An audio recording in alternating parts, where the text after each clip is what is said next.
We did it. We made it. The best ball playoffs are finally here.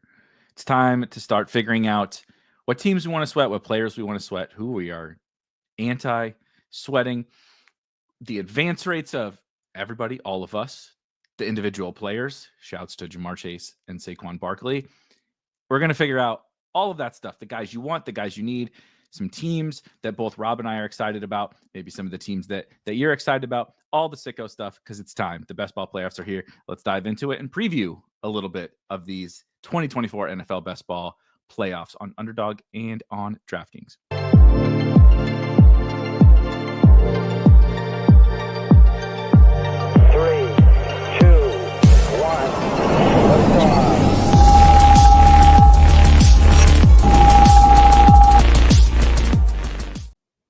Perfect first question, Rob, from Anthony. How are the pods determined? If you want to get a quick intro course into the chaos that is this time of year in best ball, totally random. Random number generator. I don't know what they use. I know that they don't put us against ourselves, right, in these pods. And other than that, it's straight random. That is the beauty of this time of year. And I'm pumped. I'm excited. I think it was a little bit of shouts to DraftKings finding out that I got 8 extra teams in because of their overlay was a really nice afternoon, gift surprise. But despite you crushed it on Underdog with your advance rate and everything, I was just incredibly all of the time spent all summer talking and drafting to just basically have the most neutral advance rate you could ever possibly have. Is kind of a funny run out, but I'm feeling pretty good. I'm feeling excited, hopeful, whatever you want to call it. And I'm sure the Saquon Barkleys and Derrick Henrys of the world this weekend will make me feel much less so next week. But it's the best time. It's the best time of year, man. We got a whole bunch of teams to sweat, and the chaos of the pods, as Anthony says, with the variants and all the good stuff is here now.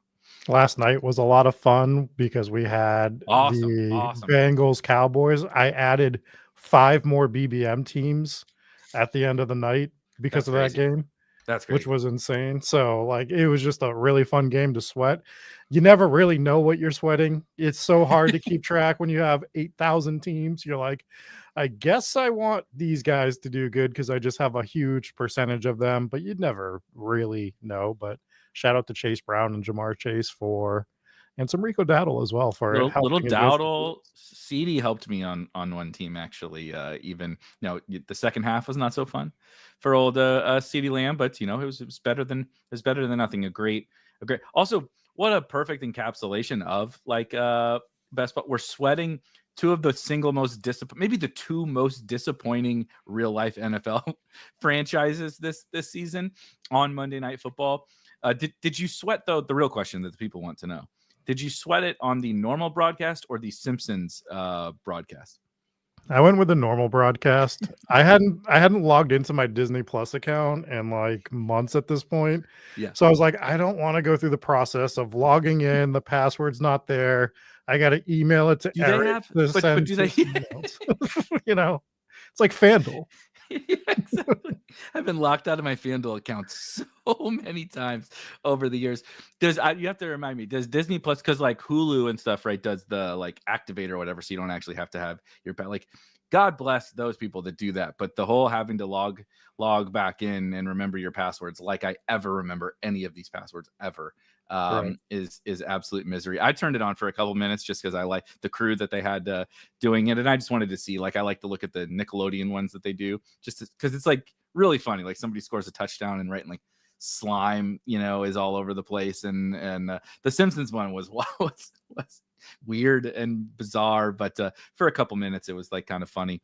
But yeah, a great game to end the best ball regular season, and a great segue into this week, and with another huge game. You can start at the top with the 2 kind of defining players of the best ball season, one being Jamar Chase and the other being Saquon Barkley, but both essentially having a 50% advance rate apiece. Now, this is Underdog Best Ball Mania. We don't have that data for DraftKings. We don't have it for every tournament on Underdog, but I think it's a good enough barometer to say, right.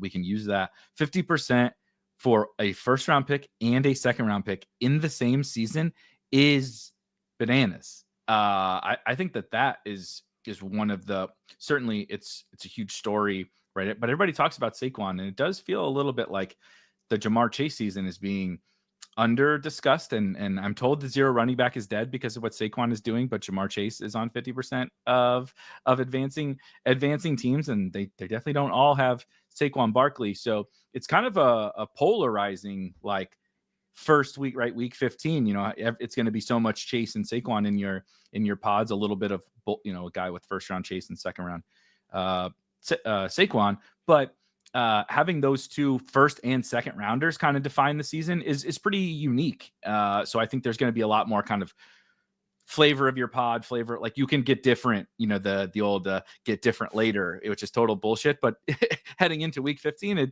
it's actually kind of true. At the top, it's a little tougher to get in without those guys. But then as you move on down into the later rounds, that's where I think you can set yourself apart. Yeah, and then the first round stuff with Chase, it kind of just shows you that if you're willing to take first round stands and just sort of bet on certain guys, yes, if it wasn't Jamar Chase, things were going to be relatively rough for you. But I don't know why he would have been the one you left out this year. There was reasons for other people. So if you had just made the decision that you wanted, 16% Jamar Chase or something like that, your advance rate, I'm living proof of it, where I took a stand on Jamar Chase, Bijan Robinson, kind of faded some of the other guys. I drafted at BBM, I drafted 106 teams. I'm advancing 25 or 26, one of those two numbers.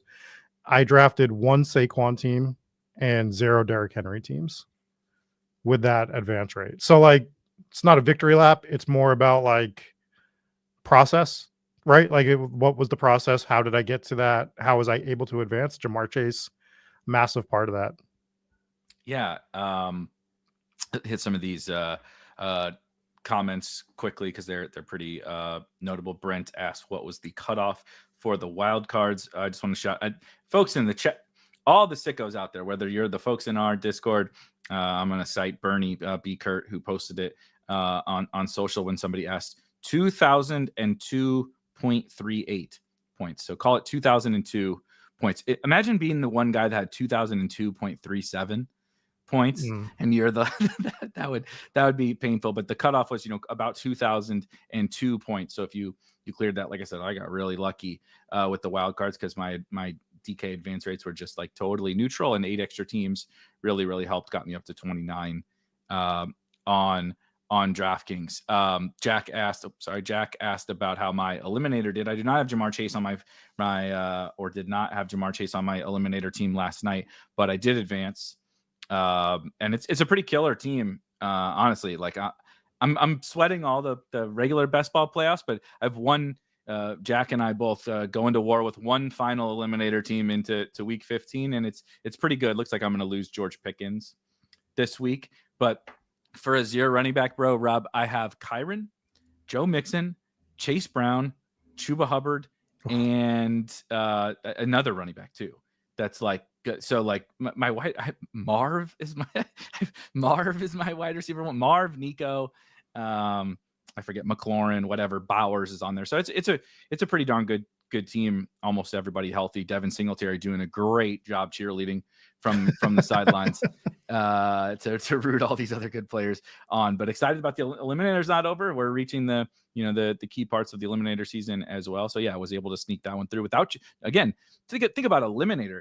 If 50% of these teams in Best Ball Mania have either Saquon or Chase, or a combination of the two, I don't have either of those dudes. And I got Marvin Harrison Jr., who's just like the worst first round pick that you could basically have. And other than CMC, I guess. And we still advance. So there's a lot of ways, there's a lot of ways to skin the cat of best ball and move along here. I'm curious, let's just start a little bit with like the things we're most excited for. We do this conversation a lot. I'm sure we'll do it tomorrow in the lab, which if you're not a part of the Discord and you want to come hang out, we do like a live Zoom hangout for everybody in the Discord on Wednesdays at this exact time. It's free. You just got to be in the Discord. So it's a little more casual, right, than you guys having to listen to us live stream, and everybody else gets to participate, not just Rob and I. But all year we've done the, who do you want to have on all your advancing teams, what players. But now it really matters. And like as your advancements and everything started to set in, let's not do Chase and Saquon because I think everybody's excited for those two guys, obviously. But when we start to trickle down the list here, who are you like really looking, as you pull up a team, right? Those, what you said, 25 BBM teams. You're like, what dude would I really like to see when I pull up that team?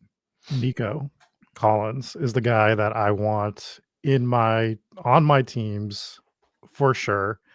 Schedule wise, it's great. His week 17 matchup is the nuts, basically, against the Ravens. I want all the Nico Collins that I can have on my teams, and I get a decent amount of Nico teams through, so that's going to be fun. My Dalmatian team has Puka Nacua, which if you got a Puka team through on some of these tournaments, it seems like it's going to be really fun to have him out there. He's on my list. Yeah, Puka is on my list for sure. Yeah, and then like I like having Bijan. Like I just like having that guy on the team. Awesome schedule for Bijan here down the stretch. So a little, not that we can buy, not like we can rebuy or whatever, but a buy low spot for mainly for Bijan. I'm not sure. I think Kirk might be the hindrance for old London and Mooney and well, Pitts doesn't need a hindrance. He is his own, but Bijan I think is also on this list somewhere, right? Him and Puka are the like. It's easy to say like, oh, Tyreek and CD are leverage. It's like they are, but like the guys who could really go nuts, I think it's Puka and Bijan as the non-chase first rounders. Yeah, and not to get too niche, but on something like the sprint, right? Like a sprint team, I'd really want to have Bijan. He's a 20-point floor every week with like no sweat. You're getting like 20 out of him. So and I'm not kidding about the schedule for folks listening. Atlanta plays Vegas this week. Although, Rob, it's Desmond Ridder revenge week for the Vegas Raiders. So get your Vegas home dogs. I don't know what the spread is, to be honest with you. They might be favored, but that would be wild. But Desmond Ridder's revenge against the Falcons. But that's obviously a great spot for Bijan, particularly. The New York Football Giants in week 16, who are arguably the best matchup in football for opposing running backs. And then the Washington Commanders, who are not maybe like as dreamy of a matchup as we had, but I mean, geez, it's still a good, very good matchup, and he's going to catch a bunch of passes. He probably has the best playoff schedule for a running back, Bijan. Yeah. And I mean, that was part of the reason for drafting him. We didn't think it was going to be this good. Right, like we were like, we like that Washington matchup. We were worried about the Giants and the Washington. I didn't know the Giants would be starting Drew Lock, and like we thought the Drew Lock thing might happen, but I didn't know it was because Tommy DeVito was going to get hurt, and I didn't know that all of their defensive players were going to get hurt also. Yeah, and I had to take, quick sidebar. I had the Saints in a Survivor. It's 19 out of 3,400 people left for $340,000, and I took the Saints this past week, and what a roller coaster of emotions that was at the end, because I couldn't even watch the game. I had to sweat it out on an app, which was the worst way to do that ever. So. Or is it the best way to sweat out Jake Haener against Drew Lock? I didn't even know he was hurt. That was the other thing. Like Carr broke his hand. Yeah, I was like, oh my god, thank God the Saints got through. So. What a Saints ending, though. Derek Carr was getting checked out for a concussion, and he broke his hand on the same play. Yep. Such a man. They looked like they were going to be so much fun at the start of the year, too. And there were still flashes throughout the season as everybody, dropped. The Saints, I'm going to tell a quick story. So when I was in basic training, right, I was in the dorms one night. We were ready to go to bed. We were in there with one of our drill sergeants, and this was actually our nicest drill sergeant, but it was this 6'6", this guy, big, black, bald, jacked guy. Drill Sergeant Phillips, I'll never forget him, was actually really cool, but you just didn't mess with him. And he said, like, he's Debo, not like Debo Samuel. He's Friday Debo. Yeah. And he just told everyone, he's like, just nobody talk. Let's get through this and let's go to bed. This one girl turned to somebody and said something, and this was a movie scene, Eric. It was It was literally raining and lightning out, and we had a place called the Pit, which was just cut up tire tracks. And I promise I'm going somewhere with this. So it was called getting smoked. So they would bring you outside and they would exercise you. I'm 18 at the time. Didn't matter to me. I'm fresh off football practice and stuff. I Yeah. was pretty much fine. But some of the older people and some of the people that weren't used to working out, they were starting to drop because he was smoking us so hard. And the bodies, as people would drop, he would tell us to pick them up and Oh, put no. him by them. So there was a stack of bodies in the thunder and lightning with this big jacked, drill sergeant standing there with a pile of bodies around him. And that's the Saints. There's just a pile of bodies laying around. Jake Hayner had to pick Derek Carr up and toss him on the pile. Kendre is now back and picking guys up and putting them on the pile. He was at the bottom of the pile. He crawled his way out, and he's tossing dudes onto the pile. It was wild, man. It was so wild. So that's the Saints. They're the bodies that are, and they were kind of strewn about Derek Carr, but now Derek Carr is one of the bodies too. So yeah, the coach, even the coach got fired along the way. So they didn't even put him on the stack. They tossed him down in the grave. But yeah, that's definitely the Saints season. It's easy for me. I was really low on the Saints. It was one of those weird, I'm high on Kendre Miller because I think the Saints are going to suck, which doesn't really make a lot of sense necessarily. But you know how it goes. You get the young guy down the stretch, just getting all the work if he's pretty good. Guys score points on bad teams, right? All the time. Tyrone Tracy is on a really bad team scoring fantasy points. Chuba is on a bad team scoring a shitload of fantasy points. This was not how I thought it was going to go. Let's just say that could not have been more wrong for the greatest show on turf reincarnated for 2 weeks. Just oh my God, everything I thought about the Saints was completely wrong. Rashid Shaheed, arguably the best wide receiver pick on the board. Taysom turned into probably, not on Underdog, of course, but turned into the best tight end pick on DraftKings and on Drafters. Even Taysom goes down, right? Now Derek Carr goes down. Didn't Foster Moreau got hurt too? So even the Juwan Johnson suck out is kind of nice for if we have any Juwan Johnson teams.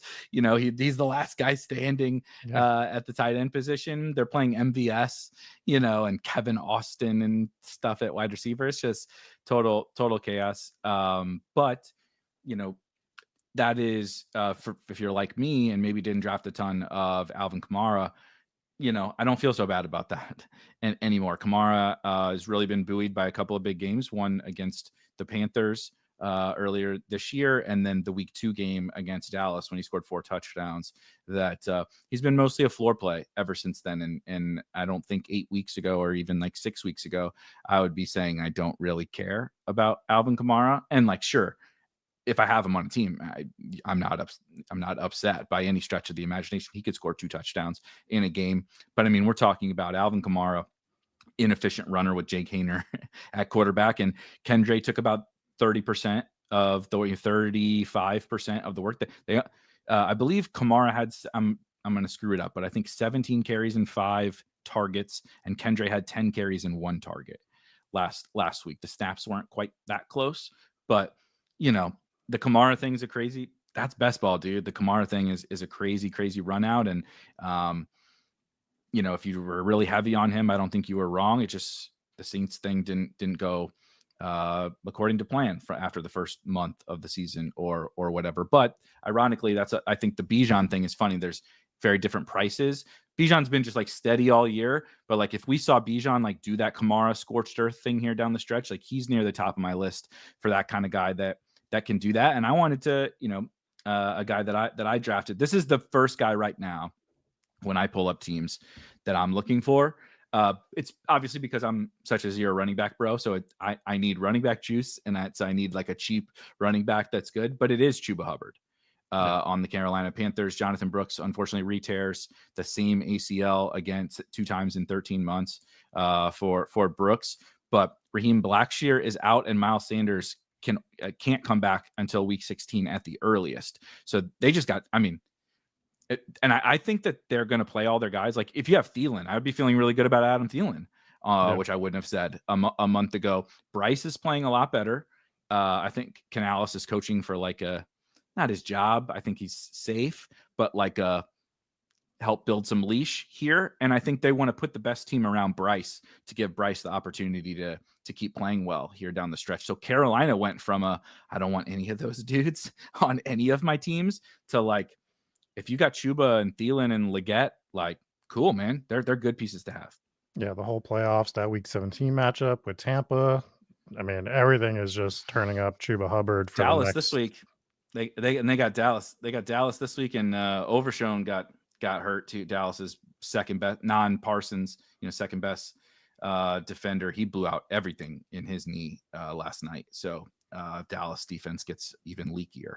Yeah, so it's great for the Saquon fade in week 17. Wonderful. Well, we're gonna hope that it's Pittsburgh, right? This week against Philadelphia. Pittsburgh. We're gonna hope that they bottle him up and suffocate that advance rate a little bit for him, and that's the fingers crossed play.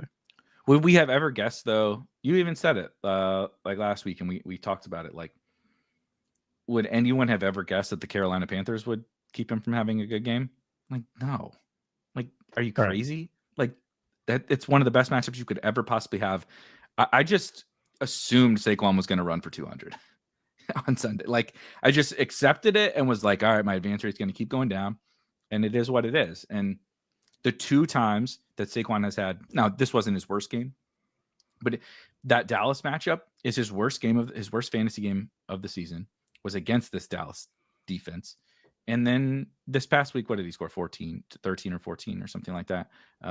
Fantasy points, which is fine, but like, you don't give a shit if somebody has Saquon scoring 14 points in your pod this week. So even like 20, it's not a big deal. If you have him, I don't want to turn it into just us talking about our side of things. If you have him, like, give me 20 plus, but you want like you want your early guys to you want to do what Jamar Chase did last night. Yep. Like you want give me 10 for 120 yards and 2 touchdowns. Like, that's what I want. Yeah. And I mean, you can go another way with this as well. I was looking at the Josh Jacobs stuff, and when Josh Jacobs scores 3 touchdowns, you think you're going to just get cooked by him, right? But he only scored like 24, 25 points last week, which is still great. You want it. Don't get me wrong. You want it. But it's not an insurmountable mountain to climb at that point. It's like, all right, I have some ground that I'm going to need to make up. But when those guys are scoring 3 touchdowns and only getting 24 points, or if Saquon's going for, 160 and 1 touchdown, you're like, not the greatest, but it is something you can overcome. So, and I just don't see it being anything crazy against Pittsburgh, but this is the game we definitely would need him to get strangleholded a little bit to, just make sure that it stays a little bit in check. Some more comments I want to use to kind of springboard off a little bit. So definitely Dennis says DK's already starting to put shouts to DraftKings. For anybody that's new, they do an interesting process because they used their DFS like technology to build their best ball stuff. So you get tickets first. They take your teams away and they give you tickets, and then once they have the tickets in, they'll start to put the pods together. So we should be getting pods. It looks like I have all my tickets in my account, and DK will be putting some pods together. Shout out Pi says his Jefferson advance rate has looked decent. He's another guy. I think, it's interesting that the first round, despite the fact that Chase has really just totally dominated everybody, you obviously don't want McCaffrey and you don't want Brees, but Amon-Ra's fine. You're not upset about having Amon-Ra. You're definitely not upset about having Justin Jefferson. CD feels pretty bad, but like, he can have 100 yards and a touchdown. Maybe 102 is a bit rich, but it's not crazy. Tyreek just had 10 for 115 and a touchdown. So again, they're on the lower end of the totem pole. But I think the real problem gets once you get Garrett Wilson looks bad. Frankly, AJ Brown doesn't look amazing. And then like Marv and London and those guys don't look awesome. But there's a little more juice out of the first round than like you recall last year. It was like you either had CD or you had Christian McCaffrey, and right. Nothing else mattered. This year, I'm not sure it'll play out that way. Yeah, I mean that's a great point. And then there's even if you get the Tyreeks, the Pukas in, there's some leverage, I guess.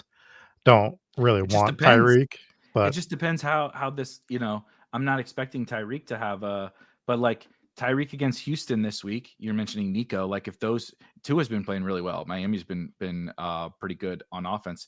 If they just happen to duke it out this week or whatever, and I'm not expecting it, but if Tyreek goes for 120 and 2, like he's going to be more represented than you would think next round. And that's how this shit goes. Amari Cooper was nowhere near one of the highest advance rate players last year, not even close. And he was the 50%, dude, higher in some tournaments, 60% owned in the championship, and of course did not play, which is hilarious. But it's going to be a lot about what happens these next 2 weeks in terms of finals, ownership.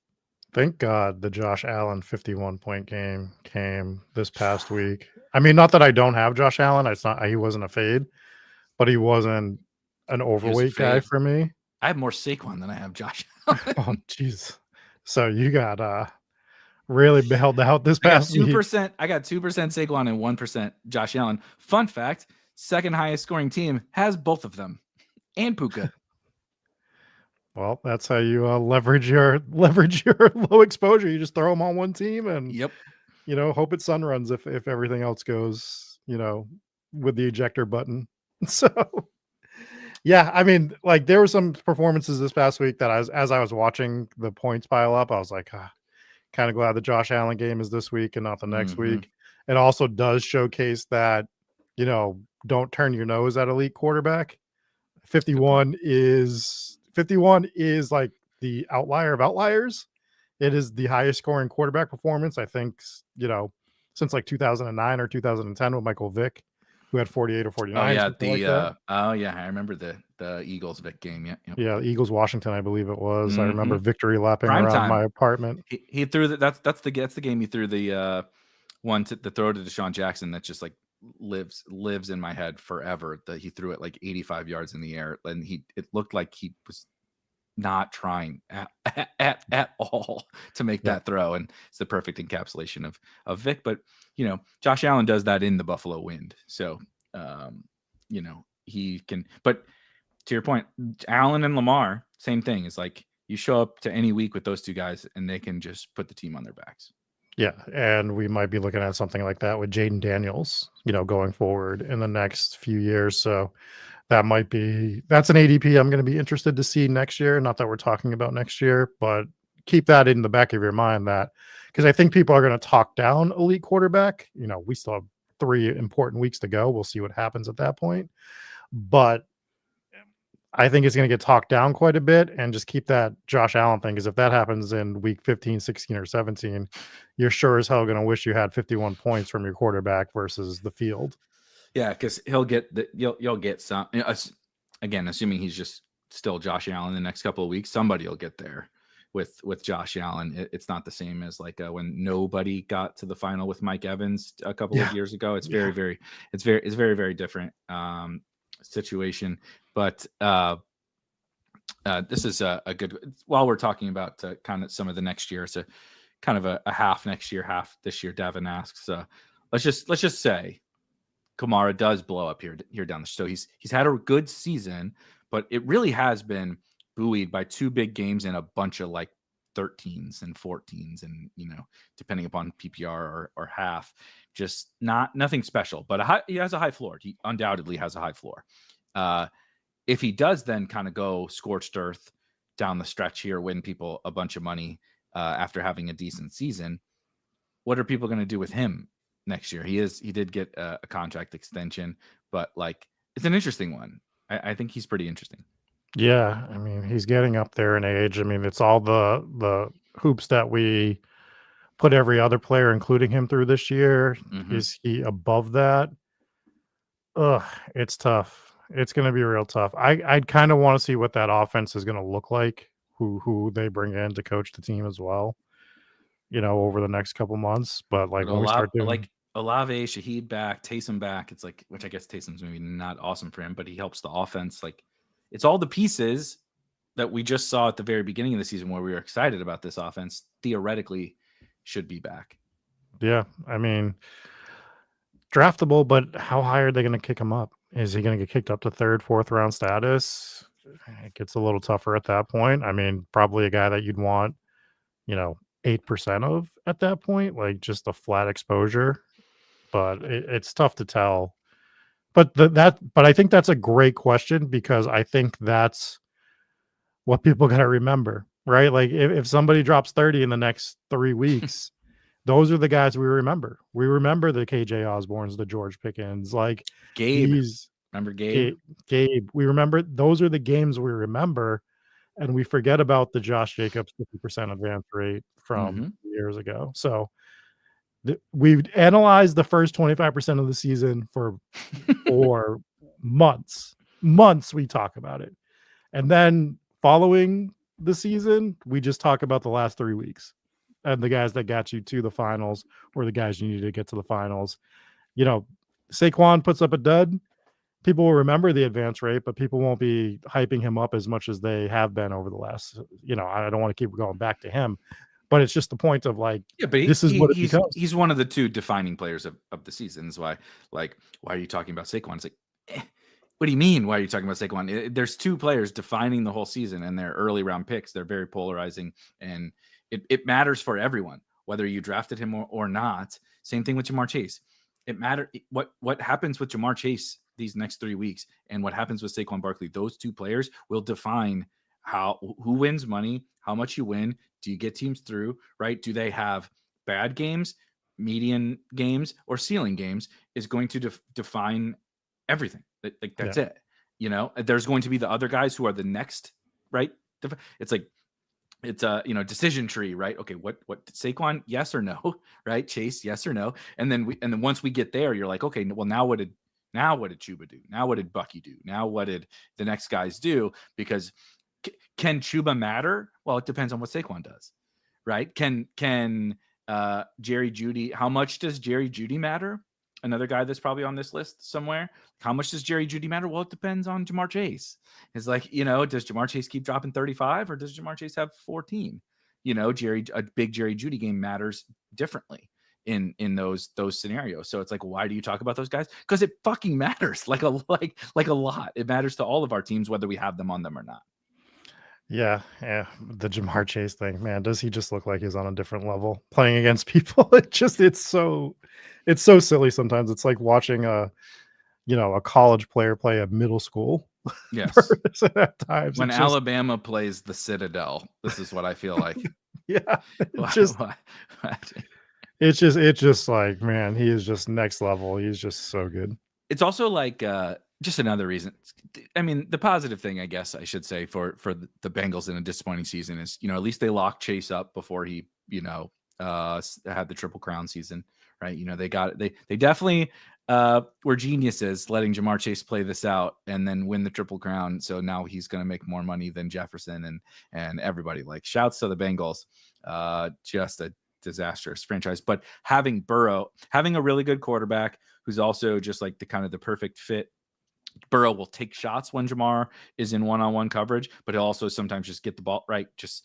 He doesn't give a shit. Burrow is not like some of these quarterbacks love to show off how, I'm going to make the plays. Like Mahomes does this sometimes a little bit, where Burrow is just like, oh, how do I win? That number one guy, just give him the ball.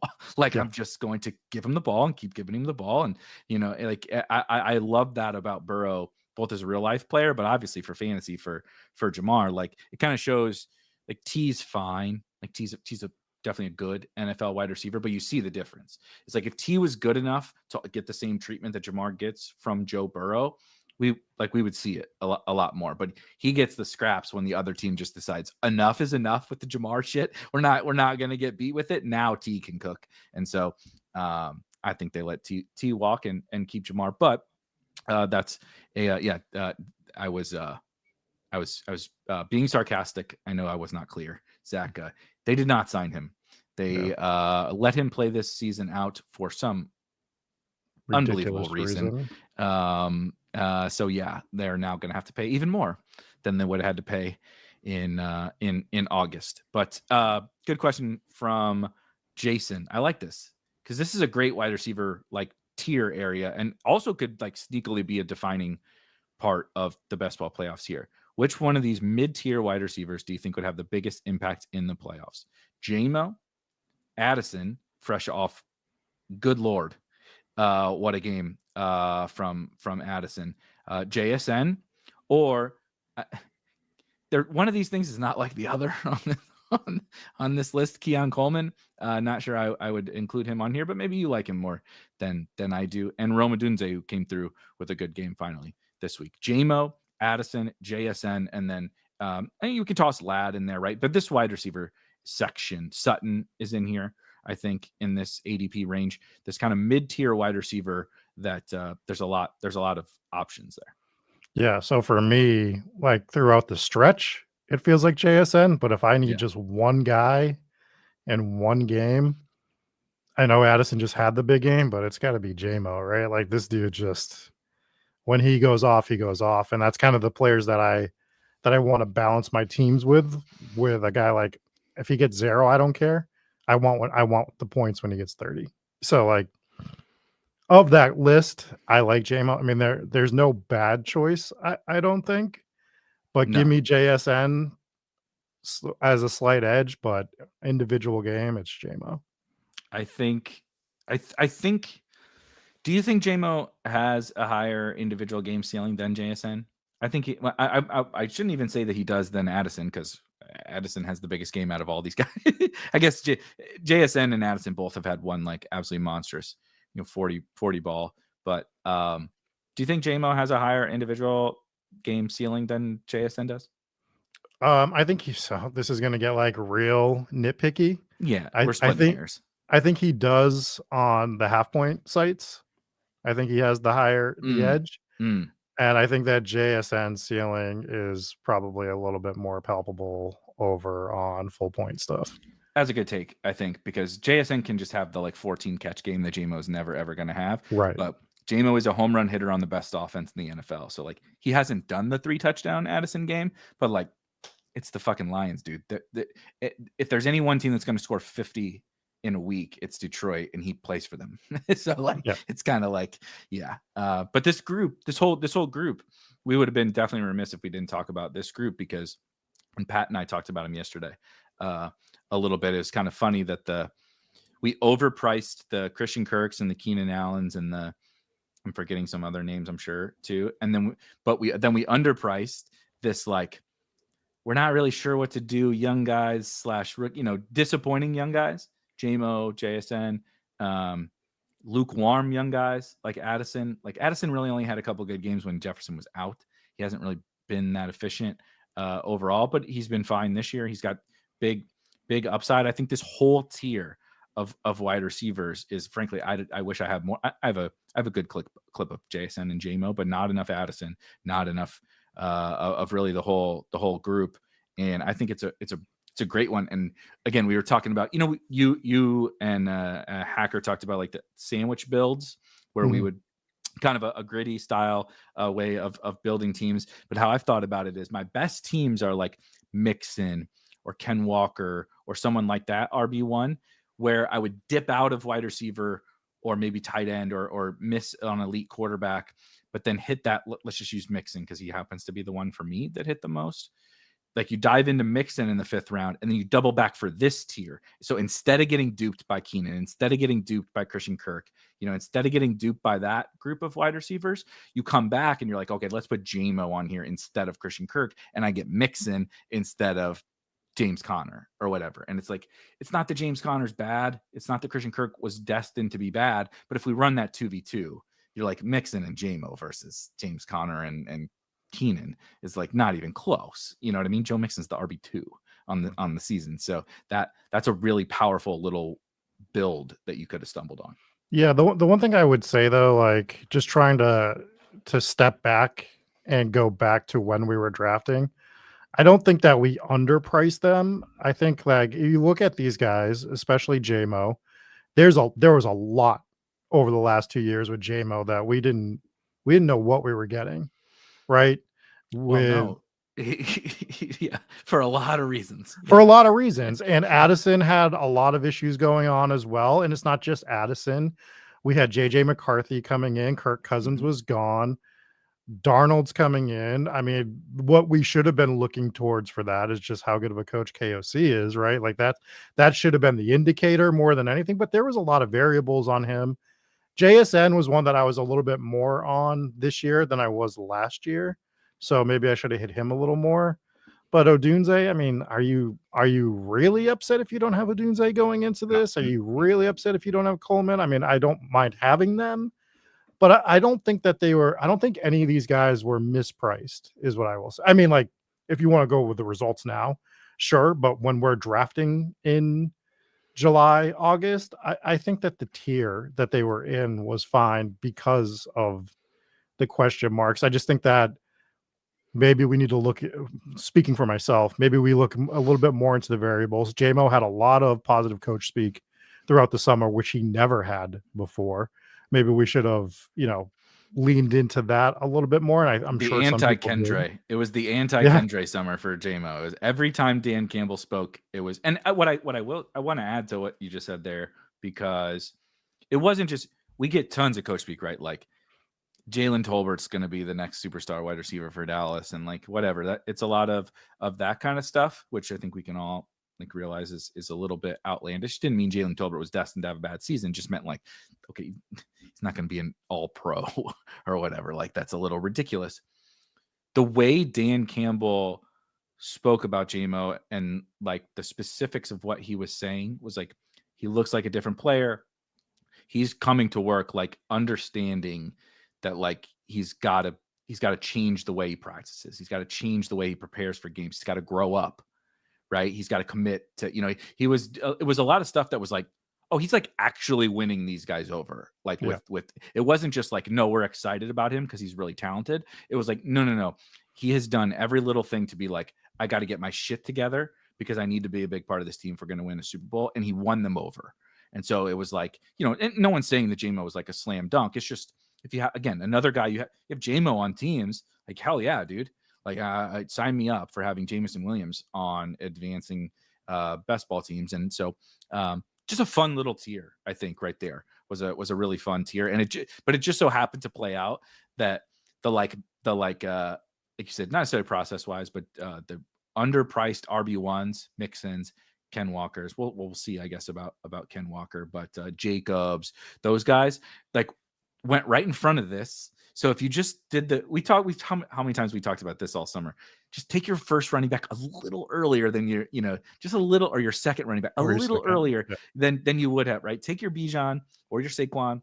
Like, let's do Mixon. You don't have to wait for Warren. Like, you don't have to wait for Jalen Warren. Like, it doesn't have to work that way. Yeah. You can get JMO or JSN around later and put Mixon on there, and now you have Saquon and Mixon with JSN, and like that's way better than whatever your alternative. Like there's no alternative better than that one, and it just so happened to play out that it's so clear and obvious that like those certain combinations are just the stone cold nuts. Yeah, we let ourselves get anchored to that zone of Jalen Warren, Najee as a first or second running back. And there's hits there, Sure. but like, sure, but our brains were too anchored to it. It just in and in retrospect, we've talked about it. We've hit on a lot of those guys, and to the point that you brought up, you said Bijan, you said Saquon. It could have been Achane, Kyron.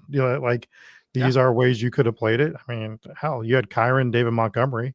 It doesn't feel as fun as some other stuff, but you sure as hell will take it right now, right? So, that's the stuff that you need to. That's the stuff that I'm going to try to identify next year is like anchor zones is what I'll call them, where we just get sort of tank locked on certain aspects of the draft. Is it correct? Should I be reaching a little bit? Should I be pushing a little more at that point? We knew that was the quote unquote zero RB build zone. So how do we get different from other zero RB teams and stuff? So that stuff we'll talk about come January, February. Those are interesting, pivot points for the foreseeable future.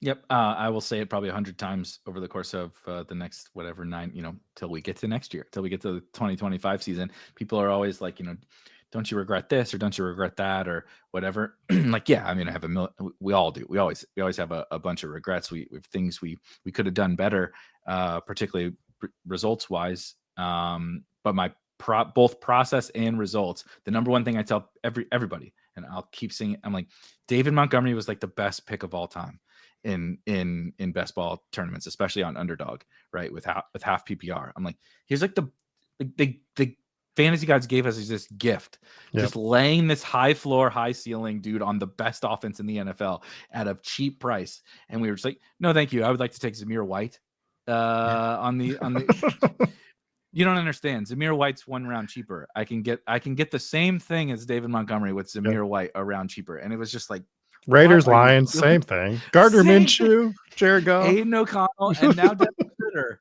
Exact same thing as the Detroit Lions offense. It was stupid. It was total take lock, stubbornness, laziness around the David Montgomery thing. And so, like, as bad as I feel about, you know, some early round running back misses or wide receiver misses or whatever, it's like, if I just got overweight David Montgomery instead of having 4% David Montgomery, it was like, those little things like cure a lot of issues.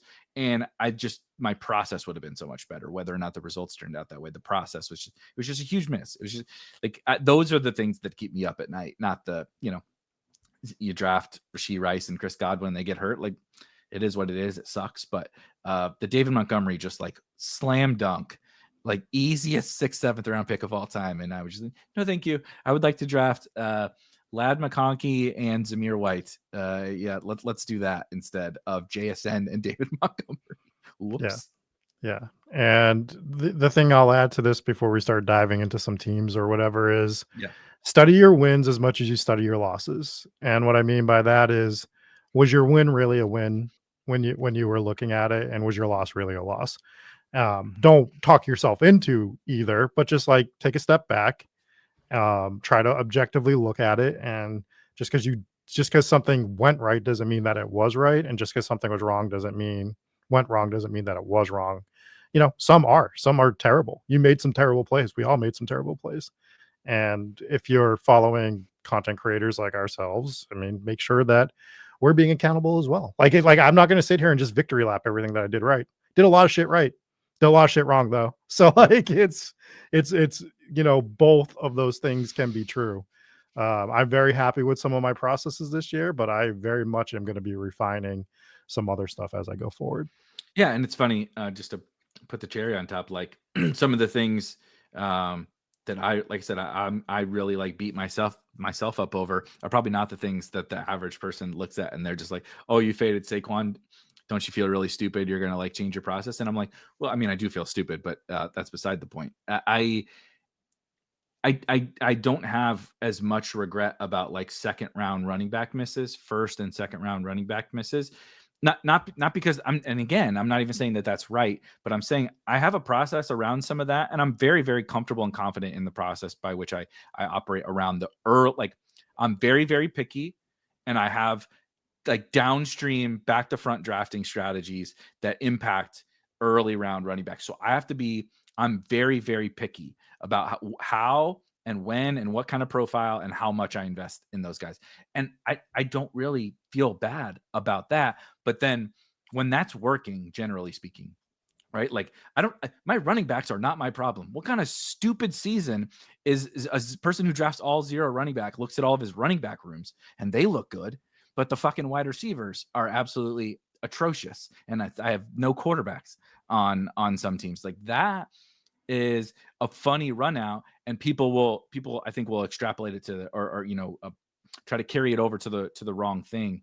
And it goes exactly to your point. Like analyze the real process, not just like the individual player pick process, like what was your actual full process for this season, right? Like part of why you have so much Bijan is of course about Bijan, but also when you're fading Christian McCaffrey and you're fading Tyreek Hill and, you know, you're not going ham on, say, you know, Amon-Ra St. Brown or Garrett Wilson.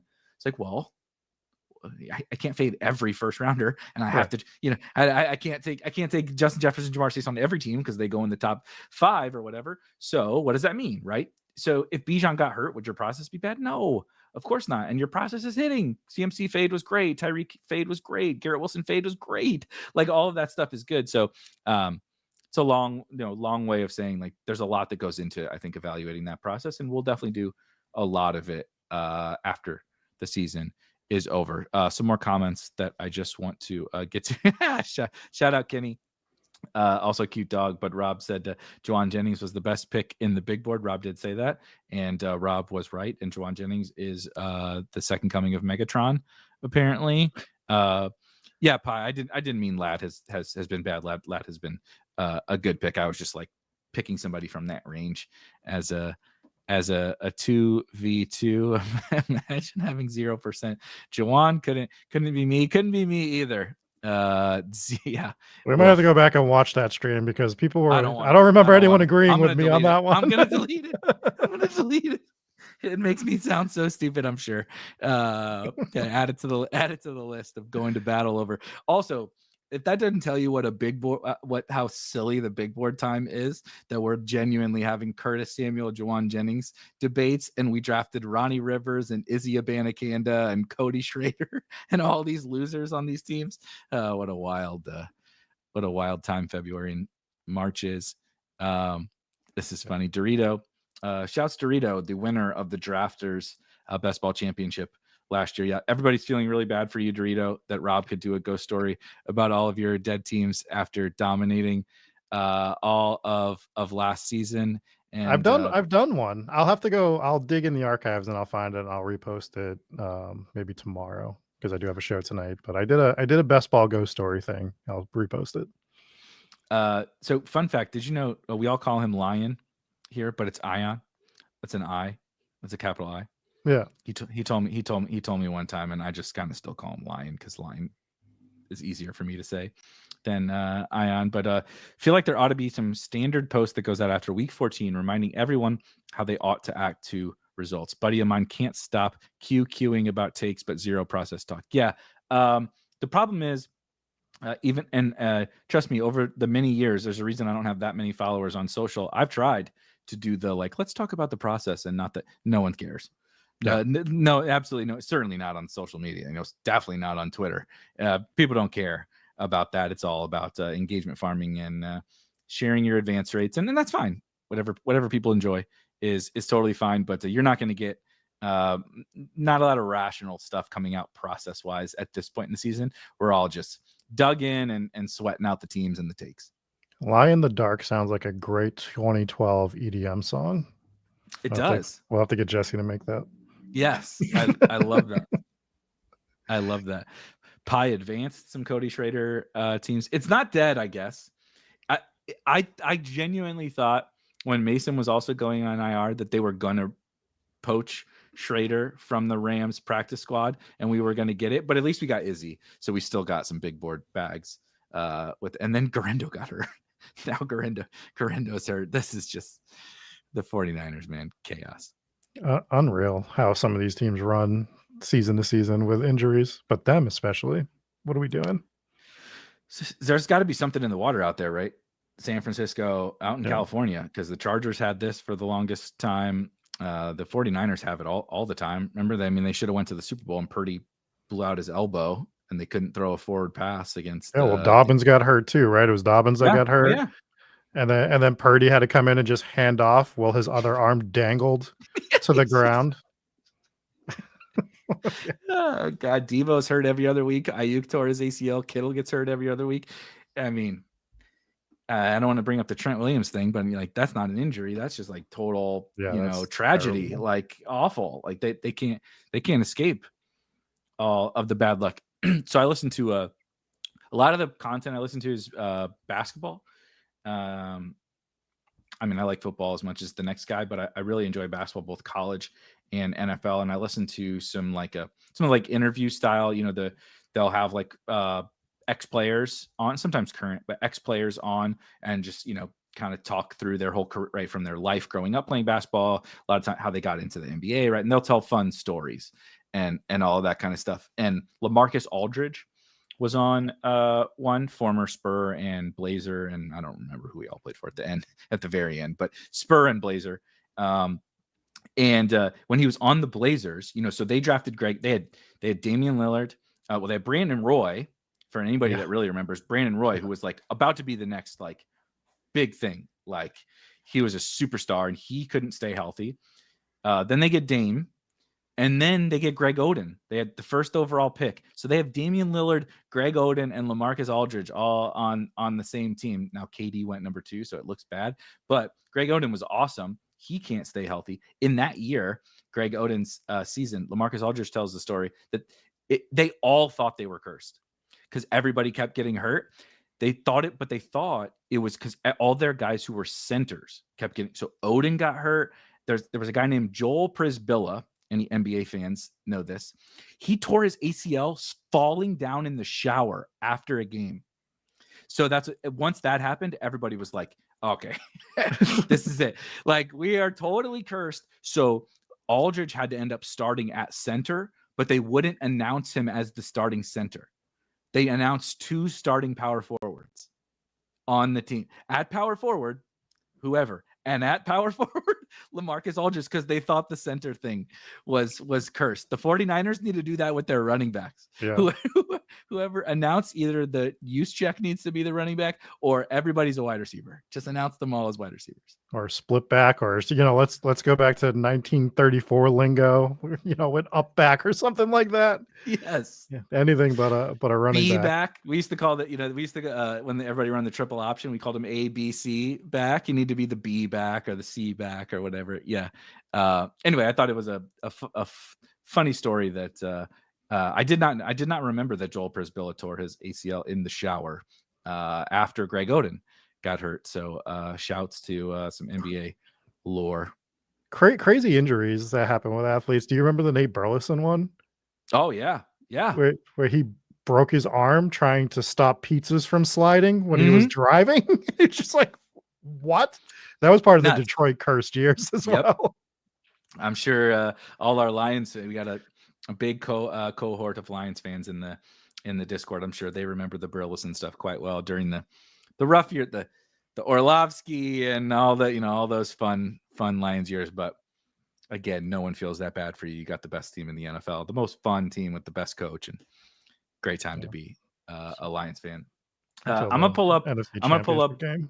Yeah, I'm going to pull up. You're still on the Eagles thing, huh?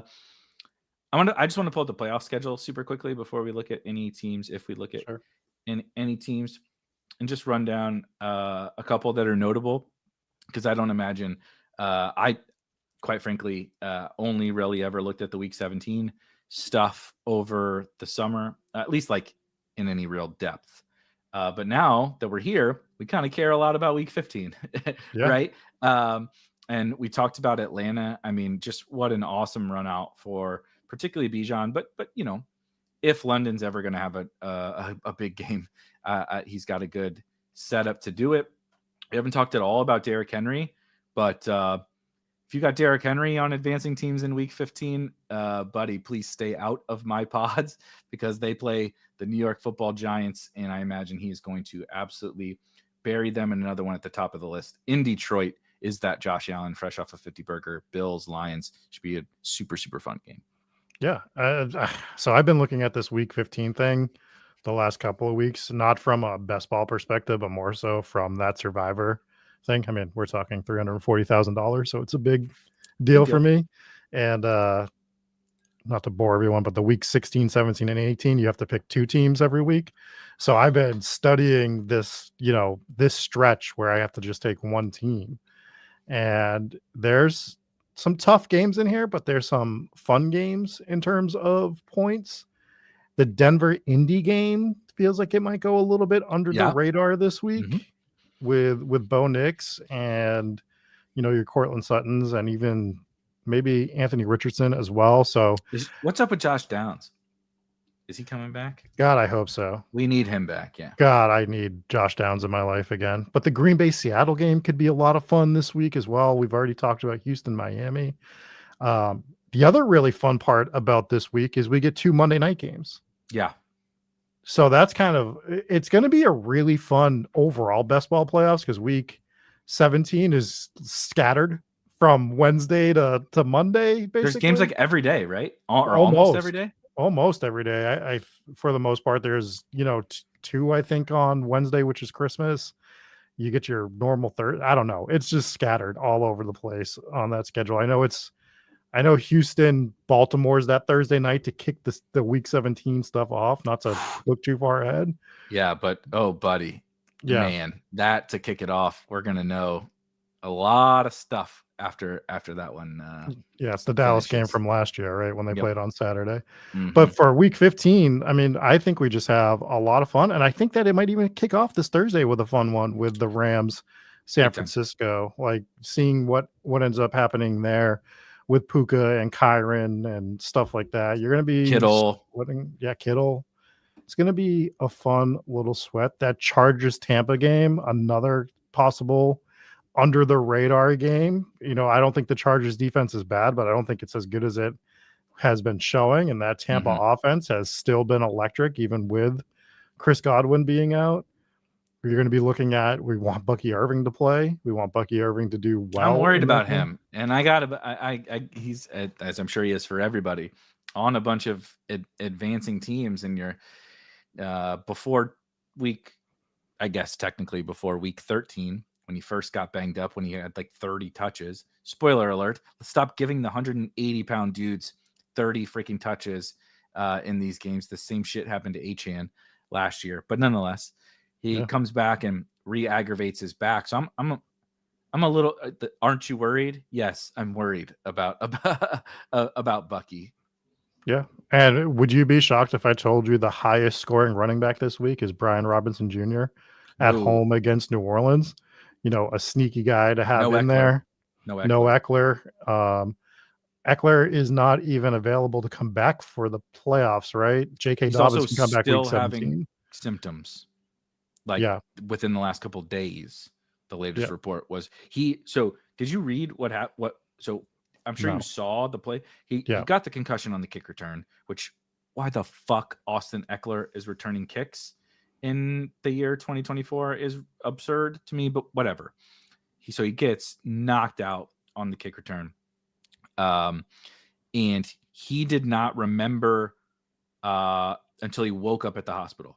He had no idea how he got there. Shit. Yeah. And then I forget, there was something else. Basically, like, he didn't remember the game. He didn't remember. He just woke up in the hospital and was like, where am I? How did I get here? You know, whatever. And then he's still been multiple weeks later, he's still been having concussion-like symptoms. So I have Eckler on some advancing teams, and I'm not too hopeful about him coming back, to be fair. Well, he wasn't even eligible to come back because they had the bye this last week. So he's eligible week 17. Was it week 17 or 18? No, J.K. Dobbins is the one that's eligible because they do that stupid thing that the bye week doesn't count. Why is it games and not weeks? Yeah, that doesn't make any sense. It's so dumb. It should be weeks, not games, but it's so stupid. So J.K. Dobbins is eligible week 17, but Eckler was already toasted. Okay. So, but Brian Robinson this week, you know, that matchup against New Orleans, he could just 2 touchdowns, 150, 160, couple catches. Yeah. He would have done that. He would have done that against Tennessee, but they were up like 42-3 or what. You know, I'm exaggerating, but Chris Rodriguez took all the second half work. RIP Jeremy McNichols. Chris Rodriguez, big board bags are back, baby. We're getting all these dusty running backs back in the big board. But if any of these teams can, I mean, we know Philly and Atlanta can compete. I don't know about Atlanta so much, but if New Orleans can score at all on Washington, why can't B-Rob have a 30 ball or whatever in this game? Yeah. And we're getting the Jaden Reed explosion week this week too, by the way. Keep saying it out loud. Maybe it'll eventually happen. Off the 0, he's coming out. He's dropping 25. Seattle, right? Yeah. Okay. Yeah. Seattle's been playing better on defense. Shouts to them. Big favorite now in the division to make the playoffs. Seattle. Yeah. Crazy division. What a crazy division that turned out to be. A couple of these running backs I just want to mention. It's Tuesday when we're recording this. If you're listening at a later date, so we don't have much injury news, right? So some of these things will look foolish. What I will say, that Zach Charbonnet game Sunday, crazy. I know it's big for you. He's one of your highest exposure players. He is your highest exposure player. I have big Zach Charbonnet bags, as I imagine a bunch of people in the chat have big Zach Charbonnet bags. Green Bay is a nice little matchup if Ken Walker is still out. And the report today, the latest report was basically that they don't know with Ken Walker, which is really meaningless. But a lot of the times we'll get like, yeah, it was a 1 week thing. We hope he's going to practice on Thursday or something like that. It was more like, we're not really sure. There might have even been something that he's going to get some extra testing done. Ken Walker is on his calf, I believe, right? His calf. So I don't think the Sharps experience is over necessarily. I don't know if Ken Walker will be back, but it's possible we get another Sharps week. And then I'll also add, we got a Braylon week, get a Braylon / Isaiah Davis week with the Jets, but they have an awesome matchup with the Jacksonville Jaguars. And I'm not totally convinced Brees that why would Brees rush back to play for this dumpster fire? So I think it's possible we get another Braylon week as well. So there's some big shakeups could be happening here down the stretch that were totally unforeseen, like we kind of see every year. Yeah, fingers are crossed that we get at least one more Charbonnet game. That would be phenomenal if we can get that. That just is one, dude. Just give me give me one. Push it. We talk about it all the time, right? Like they just need we need guys running the relay, and I need you to take that baton and get us out to a lead. And like get me through, buddy. Get me through week 15, right? That's what I keep when I mention Chuba at the top. I'm just like, Chuba, please. Like I'm not asking for week 16. I'm not, and frankly, Arizona's fine. Tampa Bay's fine from a matchup perspective. But right now, I'm just like 102 against Dallas and hand that fucking baton off, right, to somebody else. I don't know who it's going to be, but let's keep the relay rolling. And I think that's like what Sharps or Braylon could represent, is like not necessarily the Rashad Penny of a few years ago when he was on Seattle, and just was the RB1 down the stretch. I don't expect anybody's going to be that, but like whether or not you have the Bijans, the Saquons, the Henrys, the Mixons, you need these guys. You need some of these guys to round out your lineup, whether it's your RB2 or your flex or whatever. You need these guys, and so I'm rooting for any and all of them, and I think we might get a couple of them. Yeah, if you want, I do have my BBM teams pulled up. Go for it. And they are named, so we can kind of peek through a few of them if you're interested in doing that. So let me share my screen here, and the one I'll start with, and then if you want to look at any, we can look at them. But I have to go back and find this stream because I don't know what the thesis was on naming this team. Eat My Ass Nerds. Eat My Ass Nerds had to be one that it's been named that since the summer. So it was definitely one that we did on stream. I don't remember doing it, but we could go ahead and look at this particular team. All right, so we're looking at Jordan Love and Jaden Daniels. Nice. This is a Bijan. Oh, this is why. Bijan, Achane, Kyron, Ramondre team. That's okay, only 33% of the way through the team, and it's fucking awesome. All right. Wide receivers are McLaurin, Jaden Reed, Jordan Addison, Romeo Dobbs, Jalen Polk. Okay, it gets bad. Yeah, then it gets kind of falls off. I like Leggett. Leggett's fine. Luke McCaffrey, Greg Dortch, Jalen Hyatt. Maybe there's some Musgrave. Woof. Johnny, look at Johnny Wynn to save the tight end room. Yeah, Musgrave. Massive whiff. Noah Fant, Johnny Smith. So that is a team that I titled "Eat My Ass Nerds," and it made it through, and we're excited about it. Shouts to Jenks in the chat. He went through. Now it didn't take him very long because he's advancing like 6 teams, but he labeled them all Saquon Slayer because he full faded Saquon. So it was just we're gonna slay the beast. We're gonna slay the dragon. Yeah. So I went through. I have some of these named. Like, can you do the Baltimore Barkley one? The Baltimore. Okay, so this is my one Barkley team that I drafted. I didn't draft any others. It's Lamar, Dak, which sucks. Yeah, but that's okay. But it was Saquon. Chase Brown. Oh wow. Yeah, Saquon, Bucky. Aaron Jones, Ramondre, Chase Brown, Bucky, CD, Ayuk. Damn. Ayuk, yeah. Tyler Lockett, Dontavian Wicks, Bateman, Mims. So we do have some guys that are capable of some spike weeks. Obligatory Devontae Walker mention on this team. Andrews, Schultz. So not the greatest Barkley team, but this is definitely true. Robert Griffin III, which is a phenomenal username, says, if anybody's watching this live, all of you watching this live, hit the like button because we are definitely all Saquon slayers. That is for sure. We have a Jamar Achane. Yeah. Oh Kyron. yeah. That one was jumping off the Eat My Ass Nerds was too hard to overlook. But that one was jumping off afterwards. This one scored 1864. Yeah. So ooh. The quarterback room is not great to start. Caleb Williams and Trevor Lawrence. The Lawrence injury sucks, man. We have Achane, Kyron, DeAndre Swift, Chase Brown, Tank Bigsby, Jamar, Keenan Allen, Rashee Rice, Brian Thomas, JSN, Jalen McMillan, Marvin Mims, Yoshi, Komet, another Musgrave team, and another John. What's up with you and Luke fucking Musgrave? These must have been earlier. I'm assuming. I did go Musgrave early over God, now I'm blanking on Kraft's name. But Kraft's name, yes. Well, Tyler Kraft, yeah. Yeah, Tucker, yes. Tucker Kraft. There's a Bijan Achane Kyron team if we want to. Oh, yeah. Who's the fourth running back? I know you only did 4 on this one. I would hope so. Yeah. Oh, Nick Chubb. Well, it makes sense in context, right? It's not great, but I understand why you did it, and it could be worse. It could be worse. Jaden Daniels with a dead Trevor Lawrence. Christian Kirk's dead. Rashee Rice is dead. Yeah, this team. So it sucks. You start to get excited, and then you scroll, and oh look, Godwin and Shaheed. Like, sweet, cool. Yeah. On to the next one. Yep, dead.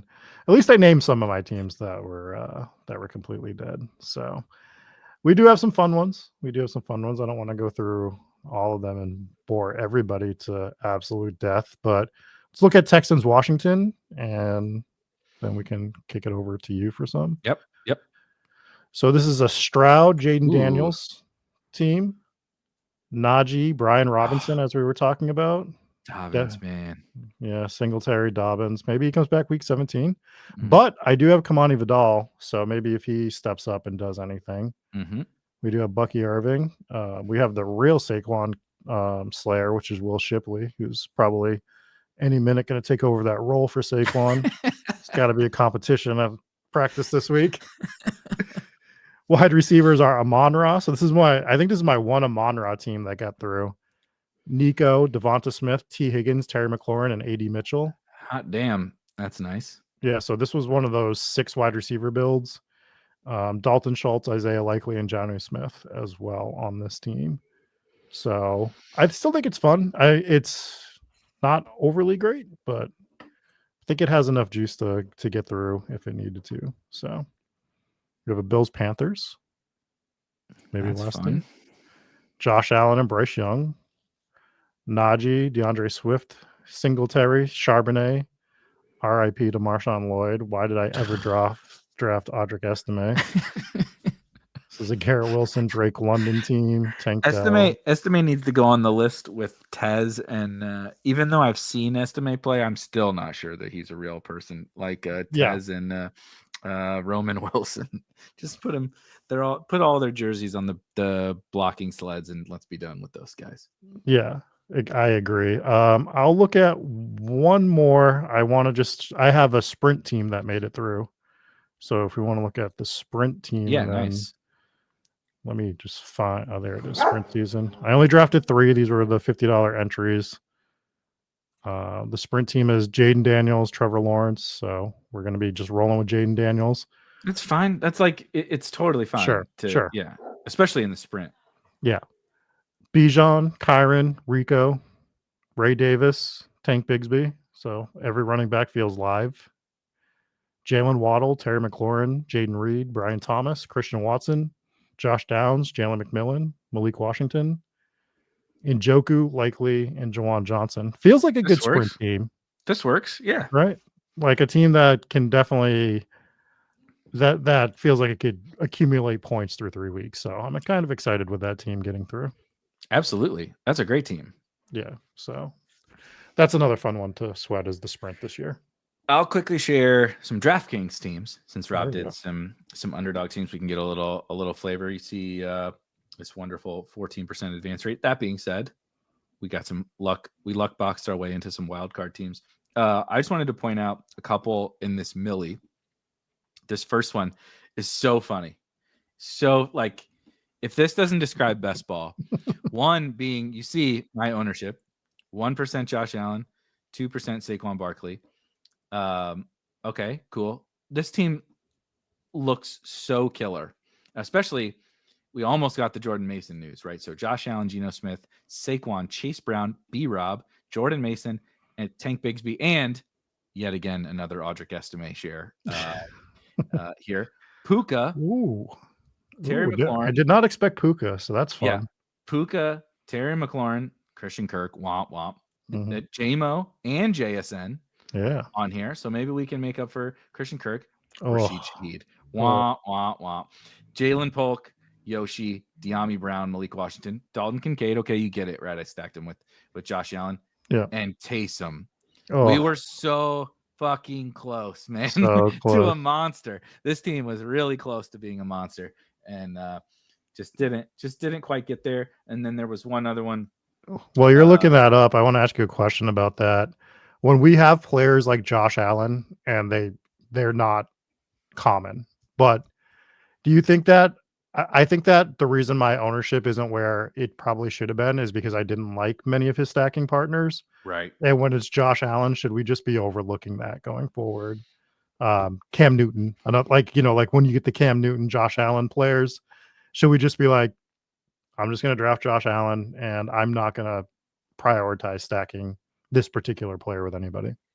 I think it's possible because they're so if you can, a little bit kind of have the sports almanac, which is a thing we talked about yesterday, Karine and I, but you could also foresee it with the Bills a little bit Yeah. in that we don't like any of these guys. We don't really know who's going to play. We can make the case, of course, Kincaid takes the next step or Keon is just that dude. But like outside of those guys, even me as someone who liked Curtis Samuel more than the average, I barely drafted Curtis Samuel, but like I like him a little more as a real life football player, which is clearly wrong as we're seeing this year. But Khalil Shakir, whatever, we just didn't have any like real like everybody else really almost all these other teams have like all right, even Lamar's got Zay, right? Like you Mhm. got a dude that is like worst case scenario, Zay may not be worth a 3-4 turn pick, but like I know if Lamar goes nuts passing, Zay's probably gonna have a big game. You just didn't have that with Josh Allen. So I don't think it's crazy. I have unstacked Lamar teams. I have unstacked Jaden Daniels teams. So I don't think we should completely shy away from the unstacked thing.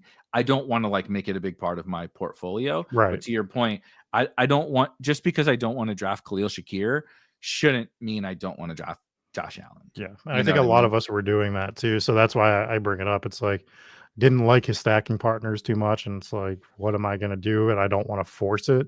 So just being okay with not forcing it in the future. I do like this Good, point from Mike. great point from Mike that you can draft a naked Josh Allen and load up on whoever a stack of your quarterback too.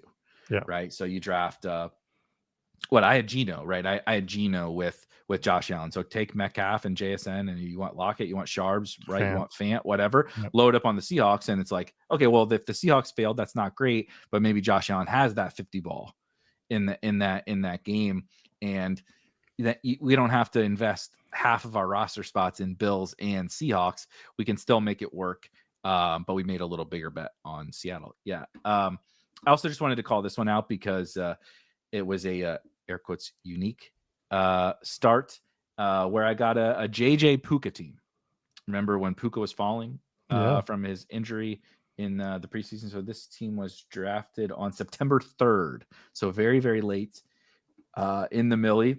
Unfortunately, it is Fields, but I used, so I advanced by 50 and I used 38 Fields points. So he wasn't totally necessary, but he wasn't unnecessary. It was I feel okay about having Justin Fields on there, but it is a late quarterback with Darnold and Levis, which is not the best, but also not the worst. I'm feeling okay Mhm. about those two guys. It does have D-Mont, which also made me feel some warm and fuzzies to actually have David Montgomery on one of these teams. And it does have B-Rob. All my advancing teams essentially have Tyler Algier, so we don't even need to talk about that one. That's about it. Nothing really else at the running back position, but at least a couple live bodies. Corey But Davis is fine. Like he's fun. Justice Hill could do some technically, stuff. Justice Hill, he needs the game script or whatever, right? But like, Yeah. he's had 20-point games, so it's not totally crazy. But the wide receivers, brother, Justin Jefferson, Puka Nacua, Devonta Smith, Mike Evans. I know Pickens is hurt. Amari Cooper, Jacoby Myers. Like, that is one of the better, even as a zero running back, bro. That might be the best wide receiver room I've had. And then Njoku and Brock Bowers at tight end. So I'm like, I'd probably need like a James Cook injury or a Derrick Henry injury or something for this team to really start singing. But if D-Mont and B-Rob can get you by, I'd prefer to have a couple more running. I like to have 3-4 live running backs with real upside instead of hoping for a Ray Davis game. But I just like to look through some of those that team, unique combo teams. That team in particular, no matter what it does, it needs to be set aside, because I think that Puka Justin Jefferson thing is such an important lesson for drafters, where when you can exploit a situation, you make sure you go in and you exploit that situation. I know we were talking about it. It wasn't like it was a hidden thing. We were talking about it, but that team in particular, I think, shows that point where you were able to get this combination of players that just, once you got it through, Puka was already lower advanced rate at this point because of the way the season was. And now you're mixing him with Justin Jefferson, Chase and JJ, and you have him with those guys as opposed to everybody else has him with Marv or Garrett Wilson or whatever. Yeah. So I think like that is just such an important lesson that, even if you didn't like Puka or you were worried about the injury, like that's a time that you just need to step back and be like, even if I have 0% Puka, well, at least if I get 4% now, that 4% is so different than the field's, overall exposure to Puka Nacua that it still gives me leverage. And I think that is, more than anything we've talked about today, I think that is a team that just shows an exploit that we need to be jumping on. Totally agree. And part of me wanted to pull it up because a Puka JJ team is sick, and it also has Mike Evans, who's 4th round Mike Evans, 2nd round Puka, and 4th round Mike Evans on the same team, while getting JJ and Devonta's like not a big deal, but he's alive. I'll take it. It's better than many of the alternatives. And I was just going to pull up, had an okay season in the DraftKings 5-5-5. As you see here, I did 20 teams. We advanced 25% of those teams. Somehow my highest scoring team has Kirk Cousins and Kyle Pitts, which is just absolutely brutal. But Joe Mixon, again, you see a lot of Joe Mixon on a lot of my top teams really across all the sites, which kind of goes to what we talked about earlier with finding the right times to dip into the 5th round running back one, as opposed to waiting for the 7th or 8th round running back 1 or 2, whichever your flavor is. And Joe Mixon has just been huge. And I'm excited to have Joe Mixon on teams. Again, Devin Singletary, phenomenal cheerleader. Zach Moss holding hands with Singletary on the sideline. But lots of Chuba, right? Again, Algier is always on all of these teams, and happy to have Tank Bigsby and somehow, again, Marv. But I just like seeing the wide receiver teams with bodies, right? Like, give me Marv, London, Zay, McLaurin, JMO, like, give me these live bodies. And that's actually kind of the theme of, like, really, like I said, got 5 of these through into this round out of 20.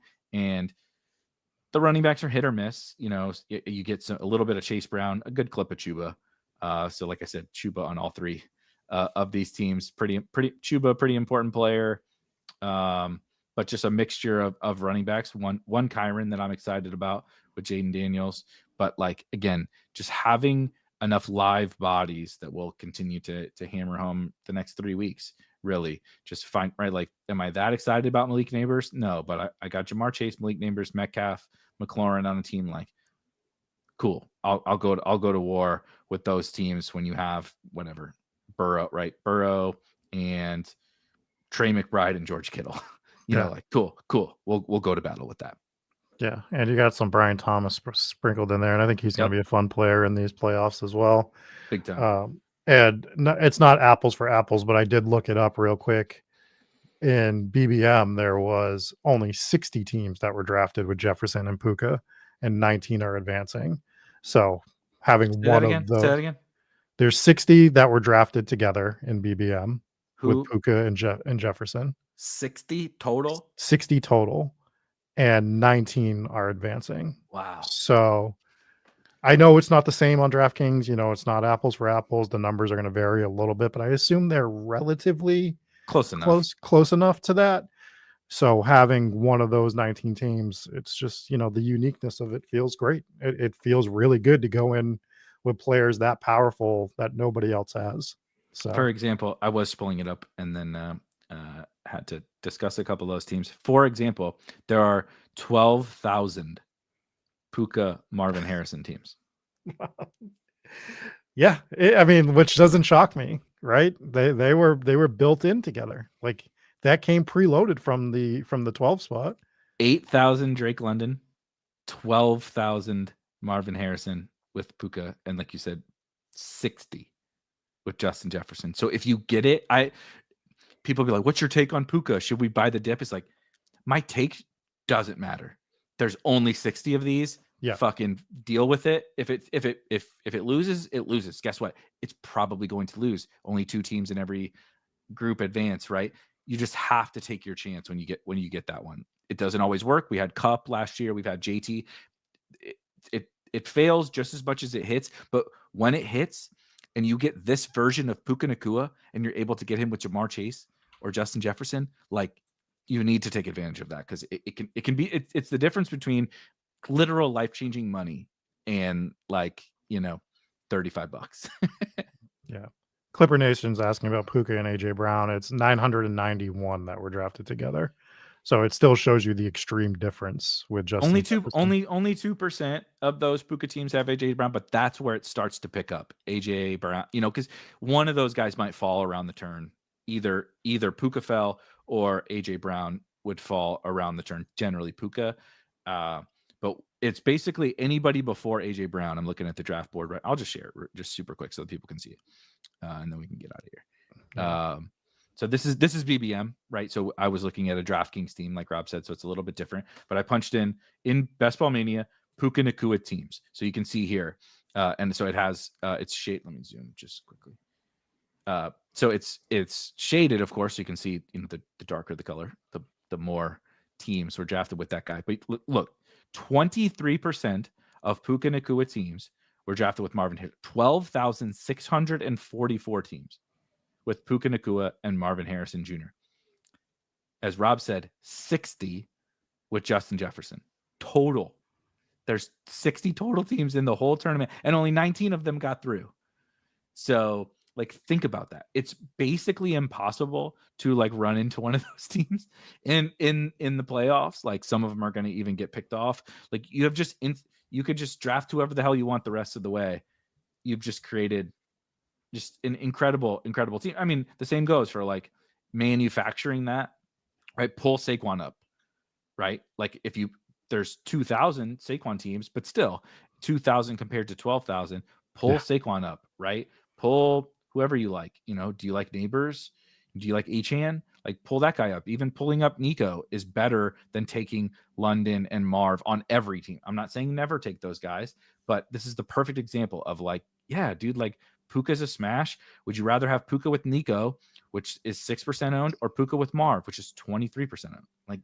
That's a pretty easy one. Yeah, I mean, they do play each other, and we know that the Week 17 correlation can come through. We saw but it doesn't matter. Year. It doesn't matter that 10x. It's not a 10x multiplier. It's right. a very small boost. Right. So I mean, and then you start looking down the board, and some of these are interesting as well. The Mike Evans 1% with Puka, because they're on opposite sides of the board. Mm-hmm. And this just goes to us talking about flipping the board sometimes, pulling some of these guys up. If you didn't like Mike Evans, but you wanted some, right? Like say you weren't high on Mike Evans, but you were like, I want 6 to 8% of it.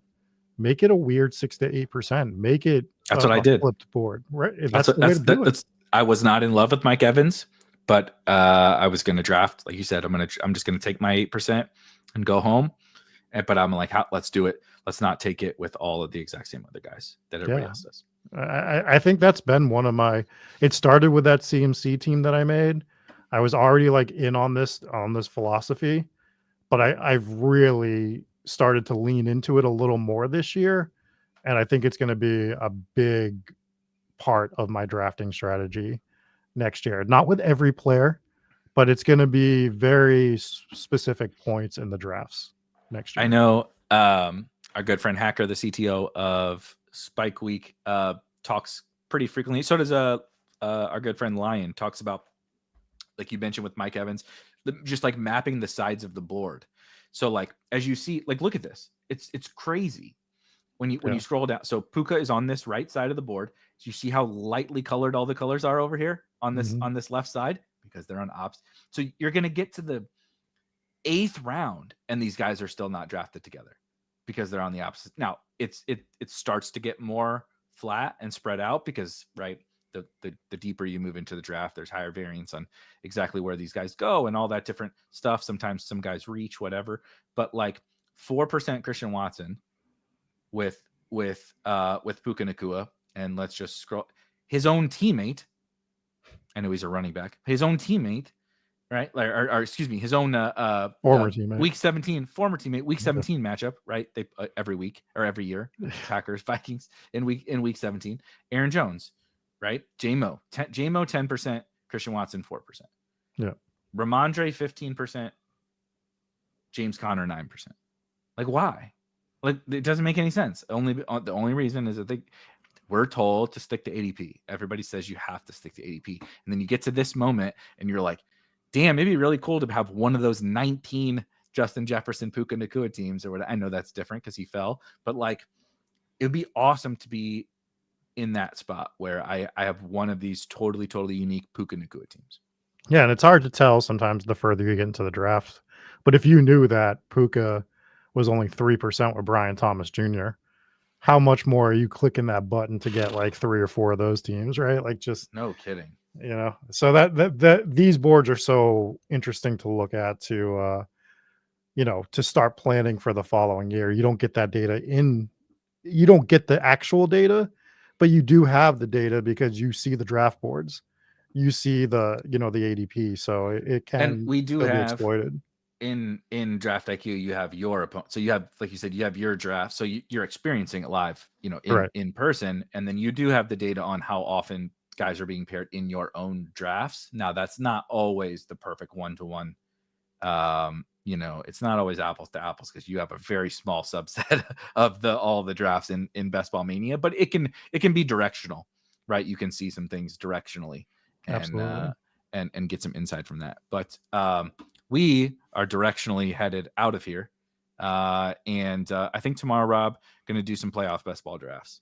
We're going to take a quick little break because Thursday, like you said, Thursday, it's go time. I'm excited. Rams, Niners, what a great way to kick off the week. Like you said, 2 Monday Night Football games. We got a fun first week of the playoffs to sweat, but we got to get into some playoff best ball tomorrow. So we'll take a little break tomorrow here. We do have the lab as well. If you're a member of the Discord, if you're not, the Discord is free. The link is in the description to join. And we have a lab every Wednesday at 6 p.m. Eastern, 5 p.m. Central.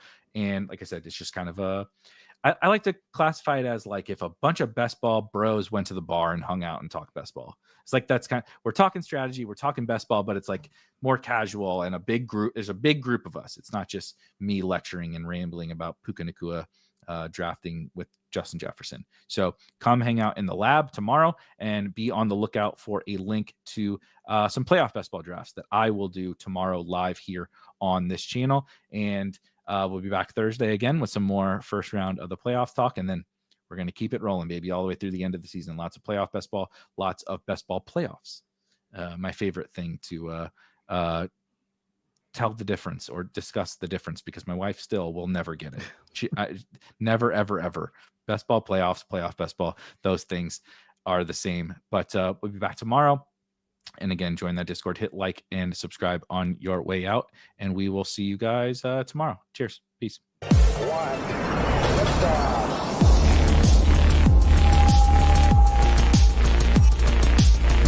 Woo! Those were some spicy takes. Want to stay up to date with all of the other spicy takes we're going to have over here at Spike Week? Why don't you press that subscribe button below? You turn notifications on, we draft a team, boom, you know about it. We have another spicy take, boom, you know about it. You can be there. You can draft with us. You want to stay up to date? That's how you do it. All right, we'll catch you later next time here at Spike Week.